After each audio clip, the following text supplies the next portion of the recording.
Welcome to the Mies Podcast. I'm your host, Josh Sharkey, the founder and CEO of Mies, the culinary operating system for food professionals. On the show, I'll be interviewing world-class entrepreneurs in the food space that are shifting the paradigm of how we innovate and operate in our industry. Thanks for listening, and I hope you enjoy the show. They say art mirrors life with every stroke of the pencil. I'm giving you folks a glimpse into. My guest today is Chef John Adler. John is the Senior Vice President of Culinary and Physical Products at Blue Apron. He has an incredible background in kitchens, having spent many years working for chefs like Thomas Keller at Per Se and Chef Dan Barber at Blue Hill at Stone Barns and a bunch of Michelin star spots across Spain and England. And before joining Blue Apron, he had spent the prior 8 years as a chef of the beloved Franny's in Brooklyn. And if you don't know Franny's, man, what an incredible restaurant. It really just changed the game for not only what an Italian restaurant could be, but just what a restaurant in general could be. And at the time, there really was nothing like it. I remember seeing John at the Pass all the time. I lived on the block and actually owned a restaurant on the block. And a few times they were short a cook on my day off just for fun. I would come in and help out on the line. So I had the pleasure of working with John. Man, he is an incredible cook and just a real technician. And really, I think this is just another example of how large-scale institutions like Blue Apron can effectuate meaningful change when they take culinary seriously and hire folks like John.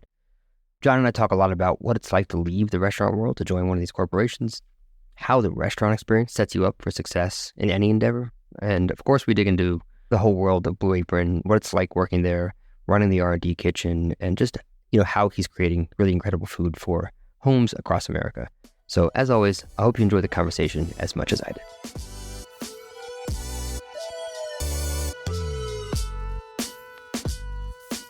Welcome to the Mies Podcast. Thank you. Is it a damn pleasure to have you here? I'm grateful to have you on. If you're in the food world, if you're a chef, specifically if you're a chef sort of maybe in the fine dining world, you probably already know who John Adler is. But for those that don't, John, maybe just a little background on yourself, real quick, 30-second, like where you come from, where you worked, and what you're doing today. Sure, yeah. My name is John Adler. I am the Senior Vice President of Physical Product at Blue Apron, which is one of America's original meal kit companies. And before joining Blue Apron, I worked in restaurants, both in New York and in Europe. So I was the executive chef at Franny's. Well, I joined Franny's as a sous chef and then became co-chef de cuisine and then executive chef. I worked for Thomas Keller and Jonathan Beno at Per Se. I worked for Dan Barber and Michael Anthony in the early days of Blue Hill at Stone Barns and peppered in there. And then I also worked at a local restaurant in Pleasantville, New York, where I'm from, that taught me a lot. And there's still a lot that I pull out of my days there. And then peppered in throughout that were some time in Europe. So I was lucky enough to spend a summer cooking in Italy. I cooked at Restaurant Arsac in Spain and also at St. John in London and Le Manoir au Quatre Saisons with Raymond Blanc right outside of Oxford. Quite the pedigree, I would say. I would say I got really lucky. The big thing that's missing from my resume is culinary school. I never went. Well, and so there are some people that call that a strength. There are some people that kind of cock their head to the side about it. For me, I grew up loving cooking. My mom was an amazing cook. I was a crazy picky eater, though. Like, I didn't eat a lot of food, but I like unique foods because I'm half Israeli. And so I loved Middle Eastern food. I used to say that falafel is my favorite food. Still kind of is. Probably a toss-up between that and pizza. I grew up eating unique foods. And then as I got older, I was jealous of my sister as she got to travel more with my mom. And my mom basically said, well, you got to be able to try more things. And so I think around like 6th grade, I really just kind of dropped the whole I don't like that approach, and I would just try anything. There's only a couple of foods now that I stay away from. Wait, there are foods you stay away from? Which one yeah, of these? I really don't like bananas. What? I know. It's just but here's the thing. Like, I like bananas cooked into things. I think it's a textural thing, and I like melon a lot, but honeydew has always been one that I'm just not that big a fan of. But like, I mean, honeydew is probably of all the melons, like you put it like a perfectly ripe, super pungent Sharon-Taze melon in front of me in the middle of summer. Like, I'm going to embarrass myself eating that thing. Yeah, those are probably the only two foods. I mean, offal, all the rest of it, like, no issues there. But yeah, it was definitely one of those unique journeys to cooking. where I got through college and was planning on going to Washington, D.C. and working in nonprofits and maybe getting into consulting or politics. And the job that I was lined up for didn't start for a few months. So I got a job at a local restaurant. The chef who had been through the kitchens of Larry Forgione and the original Gramercy Tavern crew and Restaurant March with Wayne Nish, he was like sort of a textbook new American chef. And I got a job with him, and 6 weeks into it, the sous chef walked in and he said, "Hey kid, if you finish your prep early, I'll teach you how to break down a strip loin."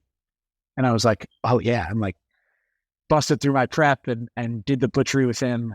And I notified the organization that I was going to go work for, that they should reopen their candidate search, because I was going to cook for the rest of my life. And it's been off to the races ever since. Yeah. Well, glad you did that. Yeah, me too. So I think we first met, well, I guess at Franny's. Yeah. When you first started, right? Yeah. I needed my garde-manger covered one night. I mean, I think I'd been there like 3 weeks. It was one of the first nights that Danny let me expedite without him there. And of course, like typical restaurant, I mean, things haven't really changed in restaurants, right? Like you're always looking for cooks. And perfect storm, I didn't have a garde-manger. And I called Andrew Feinberg, the owner, and I was like, what should I do in this situation? He's like, "Oh, why don't you give Josh Sharkey a call? I'm pretty sure that he's, I don't think he's like doing anything right now. It might be in between projects. And I got your phone number and I called you. You're like, "Yeah, sure. I'll come work garde-manger." I don't think I was between projects. I had a sadistic thing for many years where whenever I had days off, I would go cook somewhere else. So, Right.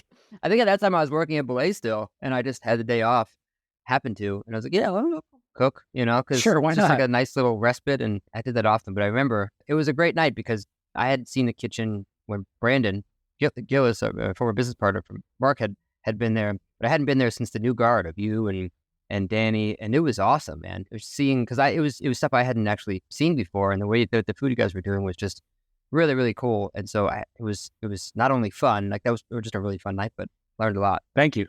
And I was like, "Who's this guy, John Adler? Never heard of him." In New York, everybody knows everybody. Right. And you and I were in the same building for years, because you were at Cafe Gray and I was above you.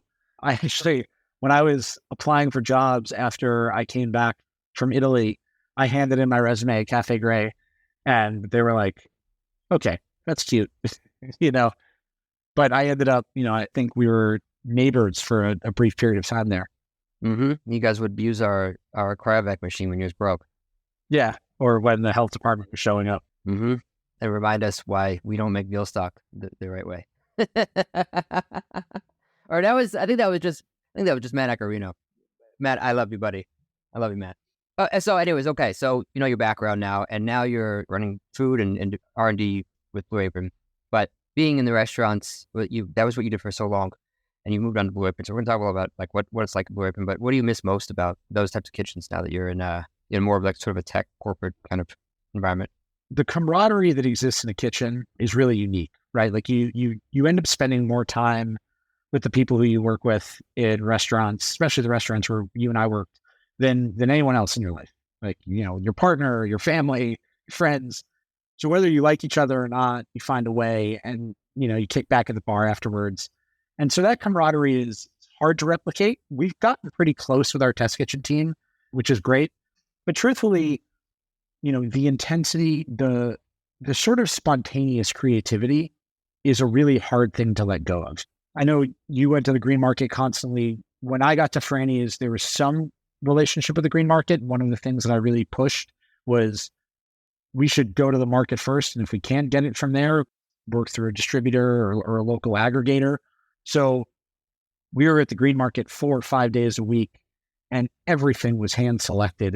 And the relationships that you build with farmers and suppliers over time is, there's no monetary value to that. The emotional value, how much learning there is when a farmer tells you about how they're changing their fertilizer and they're putting more mineral rich fertilizer in. Or I remember Rick Bishop being like, "Dude, I was up all yesterday just spraying seaweed all over my field." And I'm like, "Wow, tell me why. What's that going to show up? Like, what's that going to turn into flavor wise?" And then being able to carry that all the way through to your kitchen, that's a tough thing to let go of. And it's not something that you can replicate at necessarily a national scale. I miss my suppliers. Like I've asked some of them to just keep me on their email lists just because, I mean, there's some of it's living vicariously and some of it's because I like to just send them messages to be like, you guys are awesome. I love what you're doing. I'll try and make it to the market. I live out in New Jersey now. I commute to Brooklyn or I commute to our facility out here. And so I don't necessarily just get to go through the green market whenever I want the way I used to. But I love being able to continue to support them in any way.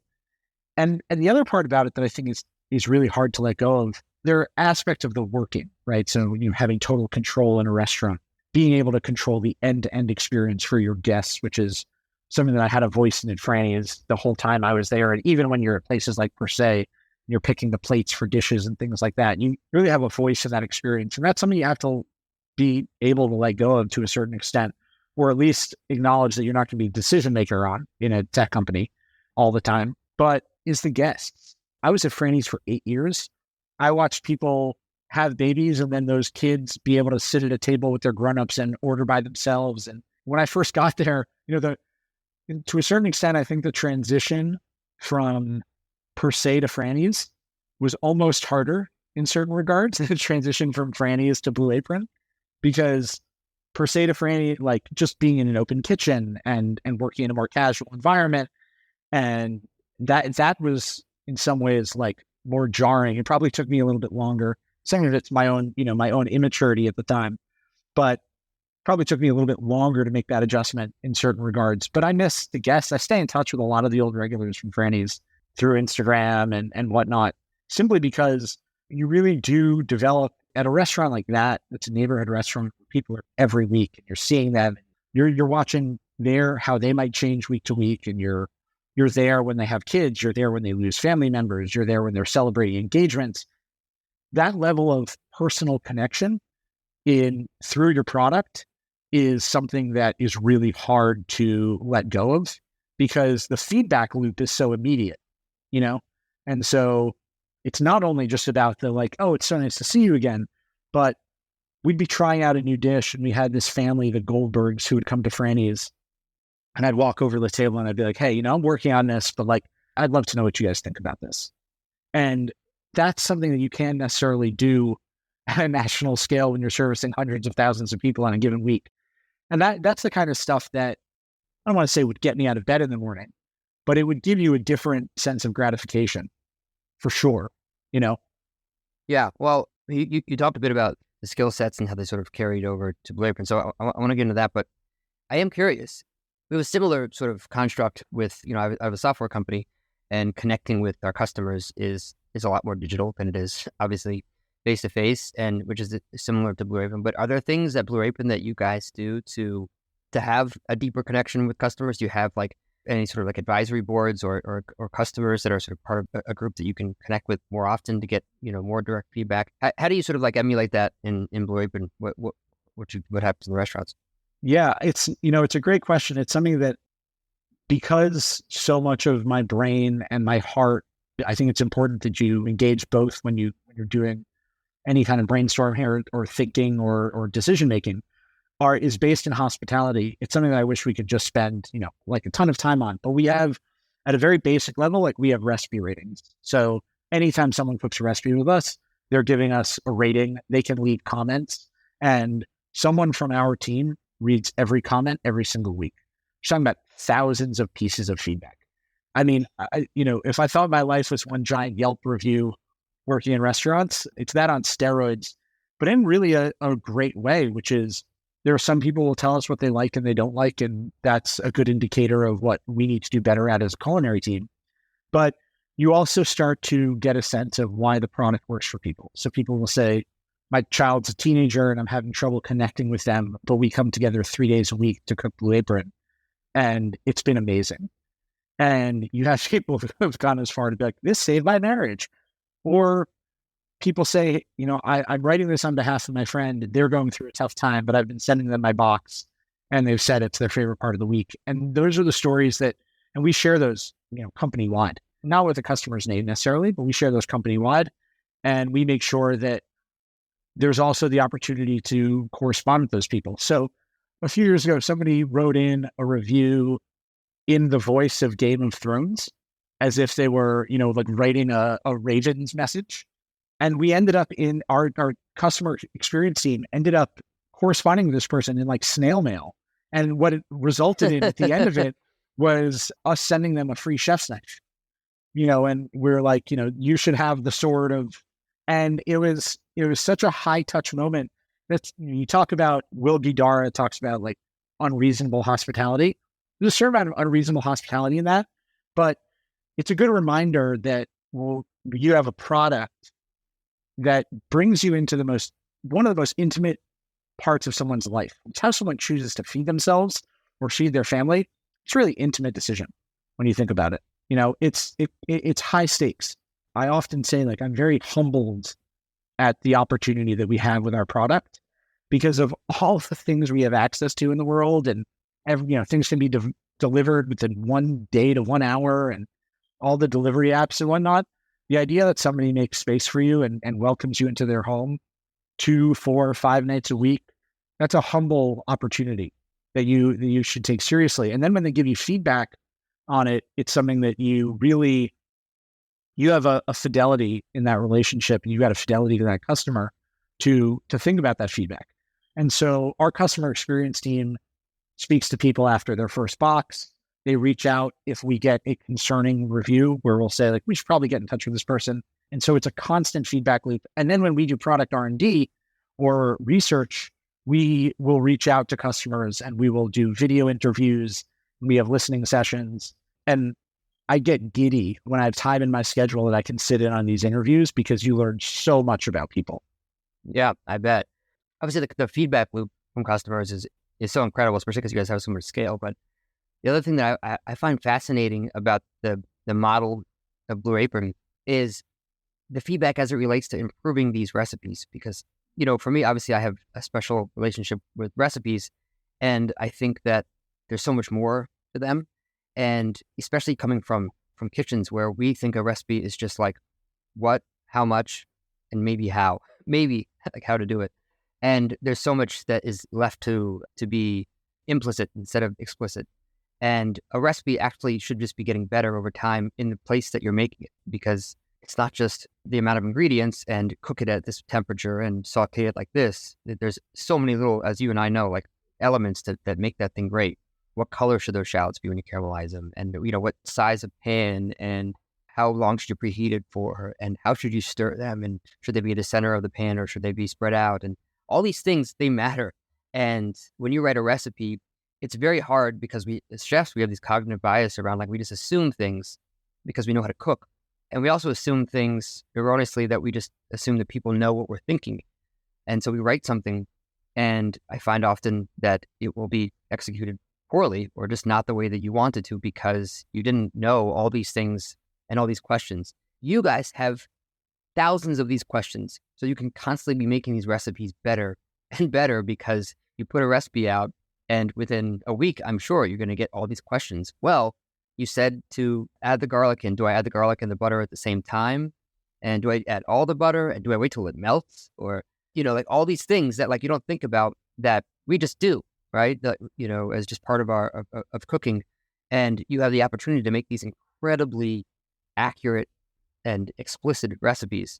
And so I'm curious, I want to sort of talk about the R&D process at Blue Apron, but how often are you iterating on a recipe that's already live from feedback? It's a great question. And I think you say this, I've listened to all the episodes of the podcast thus far, and I'm excited to listen to more, but staying curious, right? Like, you've got to stay curious about what's working for people and what's not. You've got to be willing to say, I know this is 98% great, but what's 98.2?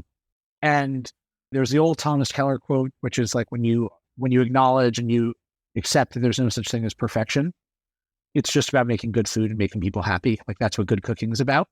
And so you have to accept that you're never going to get the perfect recipe. But there have been little things that have caused somewhat obvious, but like noticeable changes. So, for example, sometimes you get what's called the diaper when you get ground meat. That's the like little pad that absorbs liquid. We never thought that we should specify to people to not put that in the pan, which I know sounds crazy, until we had someone say, I ended up with a bunch of paper in my ground pork tacos because I thought maybe it was like, I thought it would dissolve and you're like, wow, that's it. As a cook, that feels very surprising. But also the point of our product is to engage people in the kitchen, some of whom have never thought or been able to cook for themselves before. And so that's a detail that matters a lot. It's basic, but it's a detail that matters a lot. So if that comes up, we go back and we say, okay, all recipes with ground pork, let's make sure we include this language. You're asking about how much do you engage customers. Some of our most loyal customers, unsurprisingly, are our own employees. And so we will do employee testing of recipes. And he was in the kitchen and he was cooking 4 ounces of rice. And he said, well, in my house, the only pot I have is a pasta pot. And so he's got half a cup of rice cooking in a huge pasta pot. And I'm watching him cook it. The answer was like, don't say anything. And he's taking off the lid and stirring it constantly as he cooks the rice. And I know, like, you worked for Floyd Cardoz, you are well aware of how specific rice cookery is. And I got, per se, I got the hand-me-down or the handed-down Corey Lee lecture on how to cook kosher curry rice. So I'm watching him and I'm like, oh my goodness. But we came away from that and we were like, okay, we need to go back and add language to cook covered without stirring for 12 to 14 minutes. But then there are little things that will pop up. Again, we put a recipe out and within 3 days, we're looking at our recipe admin software and reading reviews. Everyone's having trouble with breading. Let's look at all the recipes where we have standard breading procedure in and start to figure out what's going on. Is it not enough flour? Should we be telling people to add 2 tablespoons of water to the eggs and not 1? We're not going to change that recipe once it's live, unless we, in the rare occasion, had to like swap an ingredient. But we will immediately take that forward and start to look at anywhere else where that risk or that issue might be recreated and immediately address it. And, the other thing I will add is the culinary team is pretty dynamic in terms of its structure, or I should say the physical product team. But we have an editorial team who is beyond meticulous and obsessed with creating the right language so that the person who has no idea what you're thinking can find success. And the editorial team and the chefs on the team are constantly in discussion. Should we say it this way? Should we say it that way? Should we say pale golden, light brown? It's one thing if you're in a restaurant kitchen and you can show someone and you can maybe send the sous chef over to like check if the onions are actually properly sweat for the risotto. It's another thing if I'm sending this to someone in Iowa and I'm just fingers crossed we got it right, that while they're running around, they can figure out exactly how the onion should be sweat. It's a pretty different experience that we're trying to create. Yeah, I have to imagine there's got to have been some big unlocks there for how to explain things like that. Because, yeah, like explaining to somebody how to sweat an onion is not as straightforward as you would think. And there's so many errors that happen. That's just one small example. I'm sure there's millions of examples of that. How much pasta water with the, what size pot, because it's going to stop boiling and the starch will, all those things. Are there any sort of big sort of unlocks where you saw like, oh, wow, I never thought to explain it that way. I've cooked this 1,000 times in my career. And now that I explain it this way in a recipe, it makes so much more sense. That's an interesting question. Well, first of all, and I think you'll appreciate this because Andrew, but I got to Franny's and Andrew showed me some of his recipes. And one of his recipes just said, cook until nice. Yeah. Yeah. I mean, look, that's we often have those kind of recipes. Right. And that's a cook until nice is an interesting thing. I think one of the biggest things is, and one of the points of our style guide that I just had to adapt to is everything is explained in 2 ways. So cook X minutes to X minutes or until. So as a cook in a restaurant, you're never told X minutes to X minutes, right? Like you're to reduce it by half, reduce to demi-sec, whatever it is.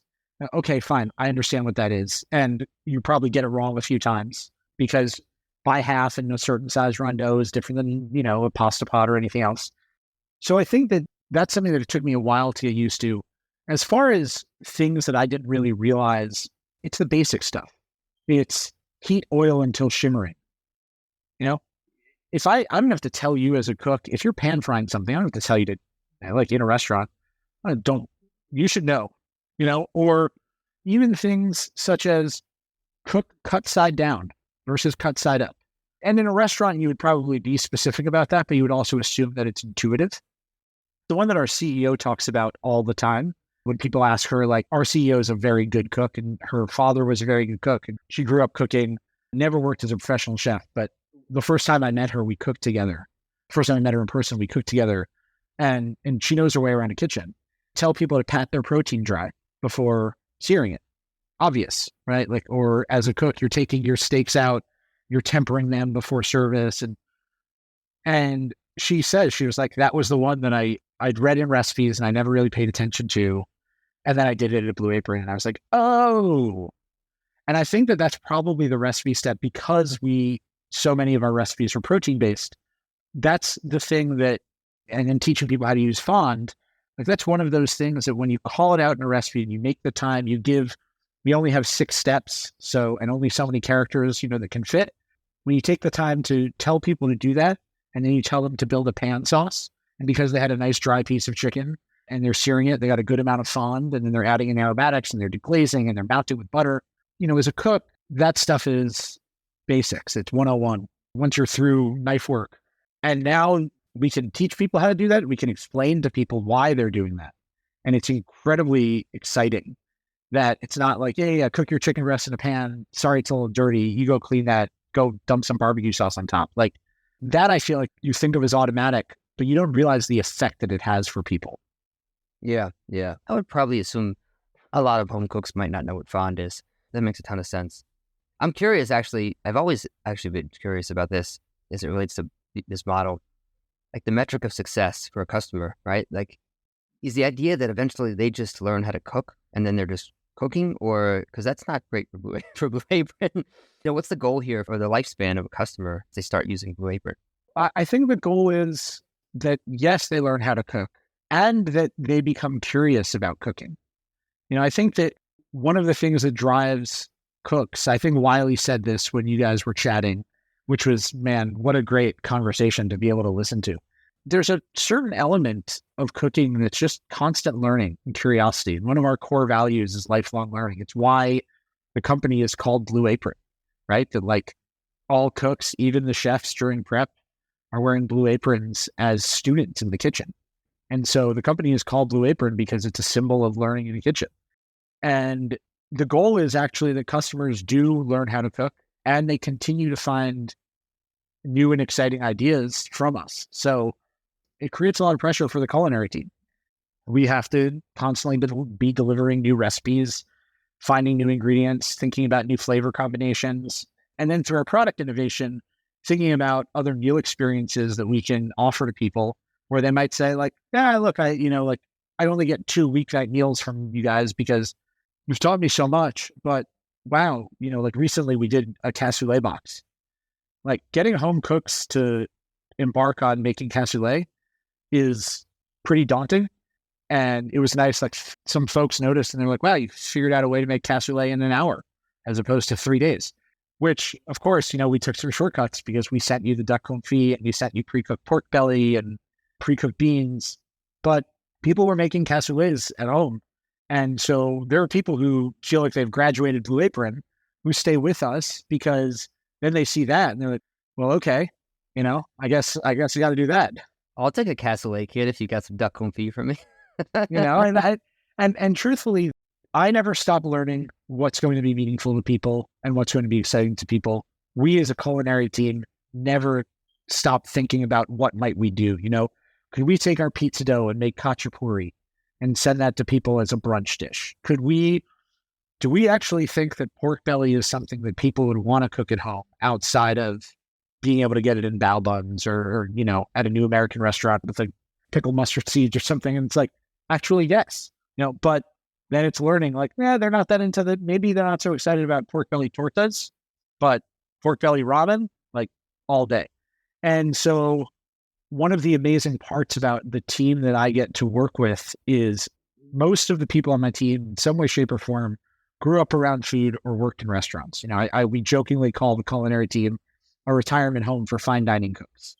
You got people who are, with Cirque and Lev Madison Park and Stone Barns. And then you also have people who came out of recipe editorial. But the common love is just like this endless sort of desire to see what's out there, see new ideas and fail. I mean, just fail. Like I was joking with one of the cooks the other day, one of the chefs on the team. I remember a few years ago, I was in the middle of a meeting and she walked into the meeting and she was like, "You're seeing this dish, you're definitely not tasting it. It's not. I just want you to know that we completed the test, but we're not doing that." The sum total of all of that is a lot of ideas. And for a customer, the relationship that they've come to expect with Blue Apron is that those ideas are in some way, shape, or form always going to become available to them. So once customers get past understanding what the product is and managing their subscription, all of which we can improve on, admittedly, but once they get through that, it's even if I feel comfortable cooking, maybe I've been with Blue Apron for 2 years, I still know that there's probably a new thing coming around the corner, and it's worth staying around to see what that is. Yeah. It's funny. It's like you guys are almost the CDC for America's home cooks. In some ways, yes, very much so. What I want is for home cooks, in the same way that in a restaurant, people feel like you're taking care of them. I want home cooks to feel like we've got we're there with our hand on their shoulder. Like, we got you. You got this. It's going to be okay. I know it seems a little new. It's going to be fine. You're going to be able to boil and smash the potatoes and make crispy Parmesan fingerlings in your pan. I know that's something you only saw at a restaurant before, but you can do it.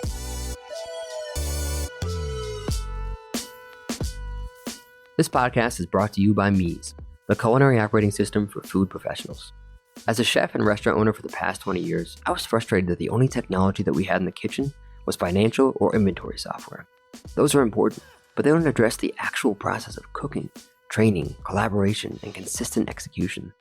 So I decided if it didn't exist, I'd do my best to get it built, so the current and next generation of culinary pros have a digital tool dedicated to their craft. If you're a chef, mixologist, operator, or generally if you manage recipes intended for professional kitchens, Mies is built just for you. Organize, share, prep, and scale your recipes like never before, and get laser-accurate food cost and nutrition analysis faster than you could imagine. Learn more at www.getmies.com. Maybe you can also offer the old school passive-aggressive or aggressive kitchen style as well. Like, what are you doing? Hurry up. Get that in the pan. It's something I tell people all the time, and I'm not going to say who said it to me, but we're in the kitchen, and a cook brings something up to the pass, and the chef just looks at him and he goes, "This is ultimate passive-aggressive." He goes, "Well, now we know." And the cook goes, "Now we know what? Everything we needed to." And I mean, you talk about a mind game. I think we spent a week talking about that after service. What did he mean? We don't want people to feel that way. And it's something that, you asked about the transition from restaurants to Blue Apron. And I think that Franny is, and truthfully, meeting my wife helped me become a much more reasonable chef in terms of how I was able to provide people feedback. Restaurant kitchens are intense, and they're obviously going to lend themselves to those intense moments. And one of the things that you do have to think about when you move from a restaurant environment to a corporate environment is that doesn't fly. You've got to be careful. And the most important thing is that you're someone who can work across teams and across disciplines and respect expertise. And that's not always so natural for chefs. Yeah. For being honest, it doesn't fly. It also doesn't work. Right. It didn't work in kitchens. It's just, that's what we're used to. But all that really meant was just poor management. Yeah. But, leaders that didn't know how to lead and were leading out of fear or insecurities. But you were talking about the transition, right? You talked about some of the skill sets. I think you and I have talked about this in the past. I think we talked about it a couple weeks ago of obviously there's a lot of chefs now that have opportunities to do more things than just four walls of a restaurant. You've now sort of moved on to Blue Apron. What do you see as some of the skill sets that translate the best from being a chef or being a cook or being in hospitality to moving on to, say, a technology company or an e-commerce company or something that still handles food, or maybe doesn't even handle food, but the skill sets that carried over the best for you? Yeah, it's something I spent a lot of time thinking about. And I'll tell you, I don't know how many headlines this made, but our former head of business development was attending a conference where the CEO of Lyft was speaking. And both Lyft and Uber had gone sort of public around the same time. And someone asked him the question, the CEO of Lyft, they said, so how do you plan to win? If you were to name your strategy, what would it be? And he said, hospitality. What does that boil down to? I think as a chef coming out of a restaurant, customer obsession, right? Like if you own a restaurant, if you're in charge in a management role in some way, you're thinking about from when the customer's standing outside the door, what are they seeing? Is the door clean enough? Can they see inside? When we expanded Franny's, one of the biggest things that we never wanted to lose when we were designing the kitchen was that you could stand outside and see the fire in the ovens. That was one of the key aspects of the design, keeping it warm and keeping that immediate connection to the hearth, which is what you had at the original Franny's. We were very afraid of losing. And there were multiple designs being considered about where to put the kitchen. And Franny, Andrew, and I were all very firm. Like, you got to be able to see the fire from the front door.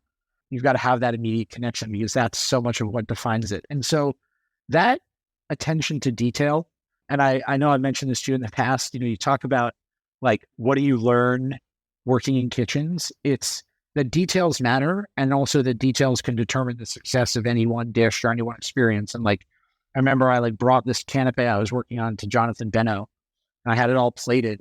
And he went and he grabbed a fork and a knife and he went to cut it, and it just made a whole mess of the plate. He takes a bite. He was like, flavor's great. Pick a new dish. Pick a new plate. Think about this from the end-to-end experience for the guest. And I think that if you think about the end-to-end experience, that in a restaurant, in that setting, every interaction you have with a guest, you are making them feel a certain way or you're asking them to do something. That is very true in a digital environment. Where you put a button on, how many clicks does it take to check out? How easy is it to find out if there's an allergen in something? How hard is it in an app to say, now show me this if I were to do a 250 times batch, or show me it in a 5 times batch? The speed at which a page loads. The speed at which a page loads is the same thing as the speed at which a server says, you say to your server, oh, you know what, can I actually see the wine list? We're done with our cocktails. Maybe we're ready to move on to wine. If that server takes a while to come back with the wine list, that's a negative experience. If you're in a checkout experience and you're like, oh, let me see what add-ons are available this week. Maybe there's a dessert I want to throw in there. And it takes you a while to find that. Every second that ticks by is a diminishing chance for someone to make that sale, or for you to discover a new product. And maybe you're like, this is getting a little tiring.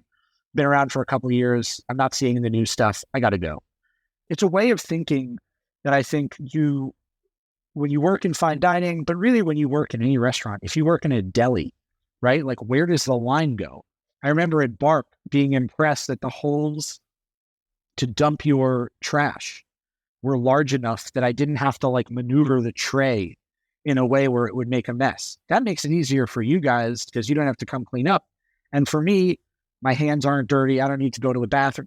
All of those little details, all of those knock-on effects from one decision or another, which, you make 1,000 of those decisions a day in a restaurant. And all of that translates into a business setting.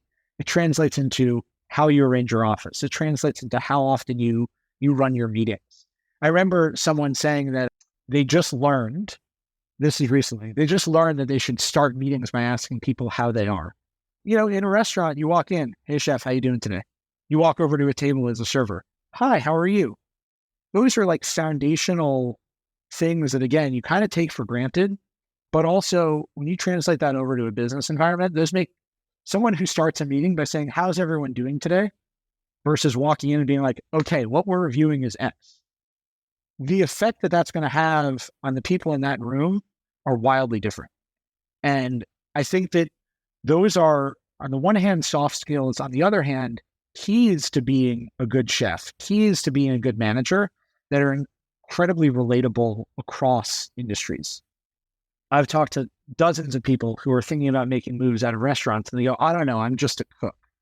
At the end of the day, I'm just a cook. I don't have there are things you can learn, right? Maybe brush up on Microsoft Excel or how to make some slide presentations, sure. And grammar for emails, but that's all teachable. The thinking through internal customer your colleague, internal customer interaction and external customer interaction from a hospitality standpoint, I think is one of the most invaluable skill sets, and truthfully is actually foreign to a lot of people who have spent a lot of time in corporate environments. Yeah, I couldn't agree more, man. Yeah, I think it's funny. I get asked the question often a lot about what can I do now that I've been in kitchens and now I want to go into tech or into an entrepreneurship role or something. And I agree. I think that for me, like a sense of urgency and the ability to prioritize and composure under fire and just discipline, right, are things that like are pretty innate to being a great cook. It's funny now that, it's been several years now of running a company that's not a restaurant. I find that there's this parallel that is the same thing that makes a great cook is what makes a great entrepreneur or just a great business person is empathy.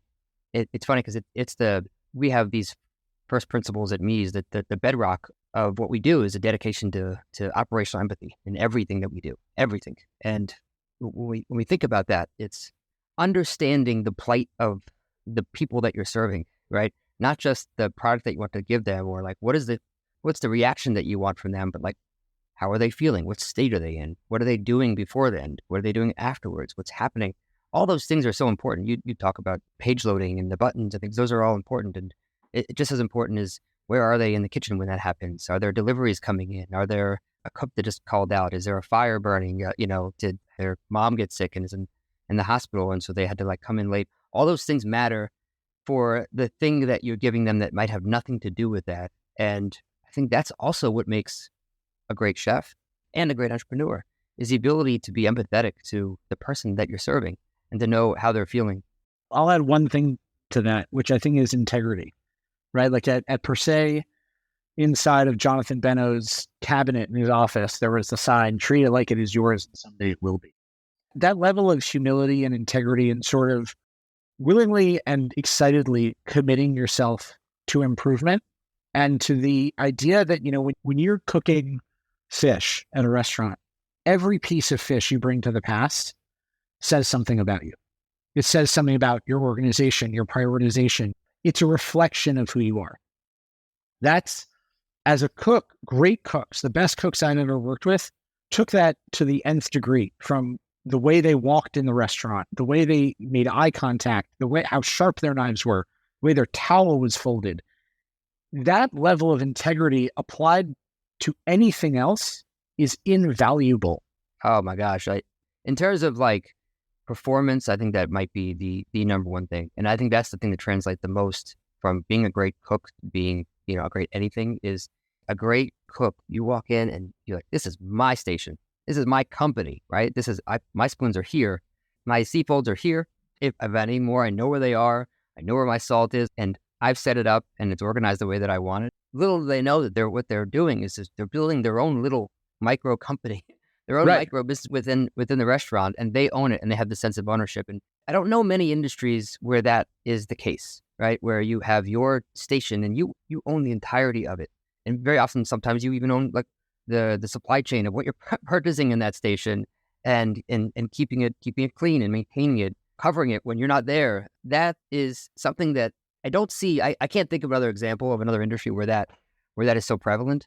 But yeah, if you're a cook, if you're a chef or a cook and you've done that, you could do a lot. Yeah, you can. And it's interesting. I think there's like three that actually have similarity, right? There's athletics. You hear Bill Belichick, like the standard Bill Belichick press conference, and it's like, Coach, what was the key to success today? He's like, well, everybody knew their job and did their job. And they're like, what else? He was like, everybody knew their job and did their job. But underneath that is everything you just talked about. Military is another one. And then the other one, and I've only learned this since meeting my wife, I think, is teaching.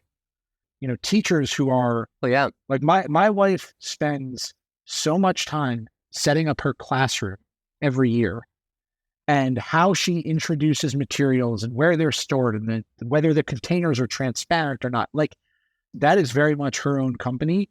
And the success of her students and the relationships, and the positive relationships and trust she builds with the parents of those students as a result can so much be like boiled down, not to be reductive about it, but can really be attributed to how deliberate she is in that setup and the level of integrity she applies to all of it. And I think that those are like the three areas that probably have the closest transference to restaurants and or to other environments. Yeah, that's a great insight, man. I agree.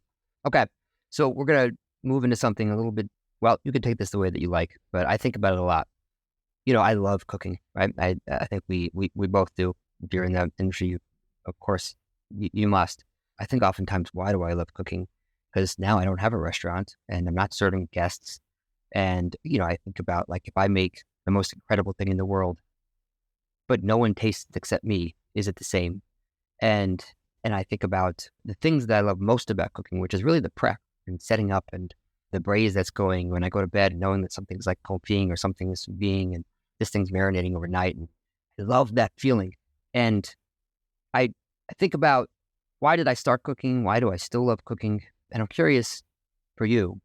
You changed a career very early on and became a cook. You're still cooking. Why do you cook? Why do you think that you cook for a living? Yeah, I mean, so it's a great question. I love the effect of being able to cook for people. So whether that's cooking for my kids or my family, or, when I say my family, my extended family, my wife, there's something that's just, I can't really describe it. It's an indescribable feeling of being able to care for someone. But what I love about the process of cooking, and what I've always loved about the process of cooking, it's a word that I think my sister and I sort of both shared with each other as we were early in our culinary careers, is the alchemy. It's the process. It's the transformation. I mean, a braise is a romantic relationship.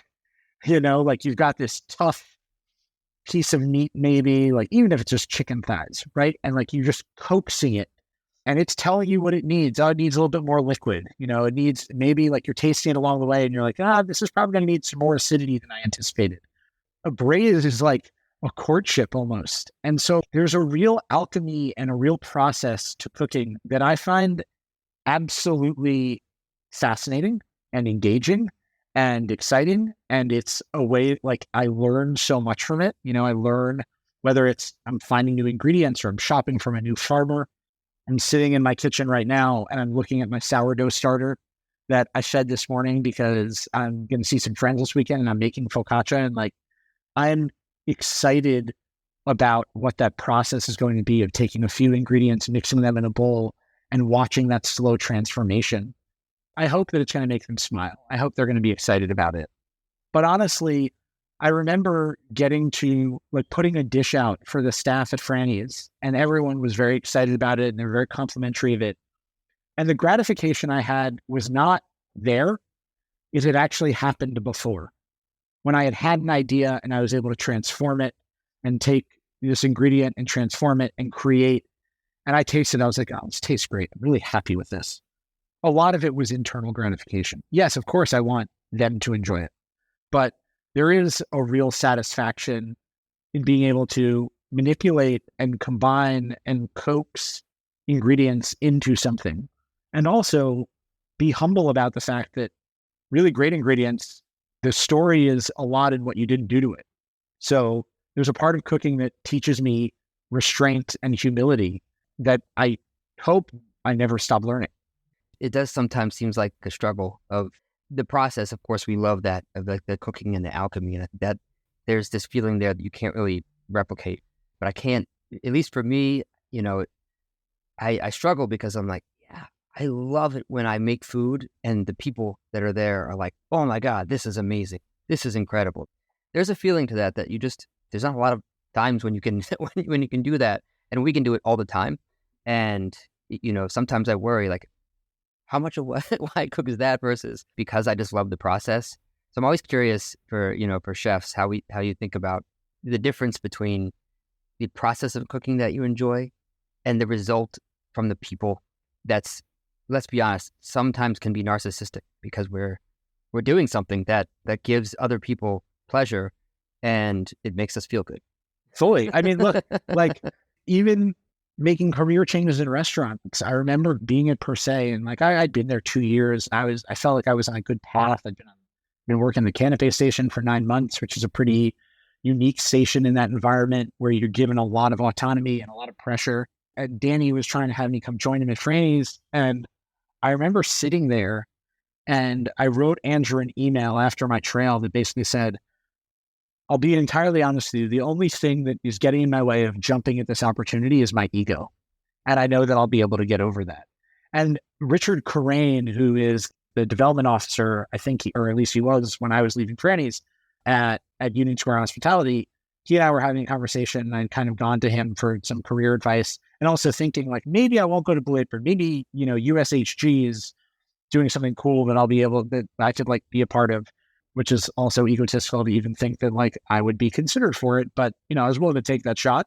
And he said, I'm wondering how much of your hesitation in going to Blue Apron is the lack of egotistical satisfaction you will experience from serving hundreds of people every night, where you can see them like physically responding to your food, to writing recipes and sending them out to people who you'll likely never meet, and fingers crossed that they like what you're doing. And that was a good question. We had 3 meetings and we concluded the first meeting with that. I think the thing is that you have to decide. For me, it's not just my why with cooking, it's my why and all the decisions I've made. And cooking is a part of that. But you were talking about your station, and we're talking about everything that says about you. And really, like, when you become a parent, so much of what you do is a reflection of yourself, and your kids change everything. And I lost my dad when I was young. Like, I lost my dad when I was just before I turned 12. And I remember one of the things that always stuck out to me was like how people regarded him, how they spoke about him afterwards. And I'm lucky and happy to say that it was, largely very positive. And I think when you think about cooking as an act of love for friends and family, and not necessarily in a restaurant environment, it's a way to somewhat create a legacy. Like, if you, God forbid, like you weren't there tomorrow, your kids would remember your food, your wife would remember your food, your friends would remember your food. They'd also remember your sense of humor and your intelligence and your ingenuity.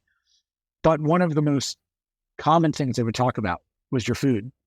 And so for cooks, our food's our legacy. So whether I'm scrambling eggs for my wife in the morning, it's a way of showing love and transmitting love, but it's also a way of being able to say, like, this is someone who cared for others.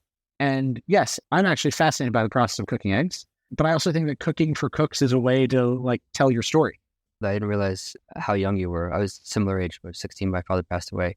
But, I think ultimately to be able to be a cook or a chef, I think we're just really lucky, right? Because it's yes and. Yes, it is really gratifying to be able to make food and have people love it and have that feedback. In that regard, there's the artistic feeling of like you gave something, to people and they told you how you felt. That is part of it, no matter what. I think we just get that. It comes with a lot of hard work. Not everybody's a great cook, but you also, if you love the process, you get that piece of it. And I think what it means, at least for me, is that because we get that like glory, right? And we get to do this thing that we love, if we do, I think now we're seeing more and more that like, maybe we have more responsibility because we have the skill to do other things than just cook delicious food. And it's cool to see that that's starting to happen with someone like you who's helping America eat delicious food that, let's be honest, 20 years ago, no one was able to eat like that. Or a Dan Giusti who's helping actually have good food in schools. Or, I mean, there's countless examples of this where I think where we're growing as an industry is first of all, we were in this sort of like the dungeon for a long time. And then the last 10 or so years, it's been kind of a bit of a revolution for the industry. And I think, maybe there's been an over-exemplification of that, right? But now it's like, okay, yes, there's some stardom and things like that for some, but for the most part, it's just a really cool job to be able to have, even if it's not all of what you do in a kitchen. And I think that we have this responsibility now to take that and do things like what you're doing and what, others are doing to make things better. And so I'm glad that talented people like you are doing more than just being in restaurants, even though restaurants are incredible. So thank you for that. I was saying this to an old friend of mine. I hadn't seen a buddy of mine for like 7 years. We had dinner the other night at INSA in Brooklyn, which is like I think INSA ages like Bordeaux. It's like it somehow just keeps getting better. We were chatting. I was like, look, man, 3 kids is a lot. There's plenty of things that you could I could find to complain about, sure, but at the end of the day, I somehow found a way to have an impact, make money, and love what I do, and do the thing that like makes me professionally absolutely happiest. Like I am the luckiest. I'm as lucky as you could be. Is sort of how I feel about it. Because also to your point, when you and I started cooking 20 years ago, 25 years ago, you basically had two options, right? Or three options. You either work in like hotels and cruises, you work in standalone restaurants, or maybe you're a private chef. That was it. The opportunities now are huge. All right. Well, I think that's a good place for us to stop here, and cheers to us as chefs and chefs as a whole being lucky. Yeah. Amen to that. John, it was awesome, man. Really, really good to see you again. You as well. We haven't seen each other in person in a while. Yeah. Thank you. No, this was great. Thanks for tuning into the Mies podcast. The music from the show is a remix of the song Art Mirror by an old friend, hip-hop artist, Fresh Daily. For show notes and more, visit getmees.com/podcast. That's GETMEEZ.com/podcast. If you enjoyed the show, I'd love it if you can share it with your fellow entrepreneurs and culinary pros, and give us a 5-star rating wherever you listen to your podcasts. Keep innovating, don't settle, make today a little better than yesterday, and remember, it's impossible for us to learn what we think we already know. See you next time.